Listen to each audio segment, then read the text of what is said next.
چینی وزیر خارجہ وانگ یی کی دعوت پر نائب وزیر اعظم اور وزیر خارجہ اسحاق ڈار چین کا دورہ کریں گے۔ ترجمان دفتر خارجہ کے مطابق اسحاق ڈار پاک چین وزرائے خارجہ اسٹریٹجک ڈائیلاگ کے 7ویں دور کی مشترکہ صدارت کریں گے۔ اسٹریٹجک ڈائیلاگ 4 جنوری کو بیجنگ میں منعقد ہوں گے۔ ترجمان کے مطابق وزرائے خارجہ کا اسٹریٹجک ڈائیلاگ پاکستان اور چین کے درمیان اعلیٰ ترین مشاورتی فورم ہے۔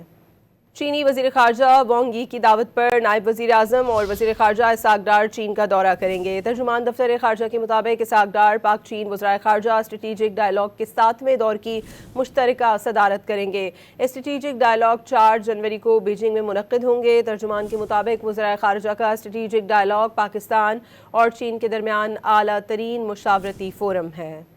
چینی وزیر خارجہ وانگ یی کی دعوت پر نائب وزیر اعظم اور وزیر خارجہ اسحاق ڈار چین کا دورہ کریں گے۔ ترجمان دفتر خارجہ کے مطابق اسحاق ڈار پاک چین وزرائے خارجہ اسٹریٹجک ڈائیلاگ کے 7ویں دور کی مشترکہ صدارت کریں گے۔ اسٹریٹجک ڈائیلاگ 4 جنوری کو بیجنگ میں منعقد ہوں گے۔ ترجمان کے مطابق وزرائے خارجہ کا اسٹریٹجک ڈائیلاگ پاکستان اور چین کے درمیان اعلیٰ ترین مشاورتی فورم ہے۔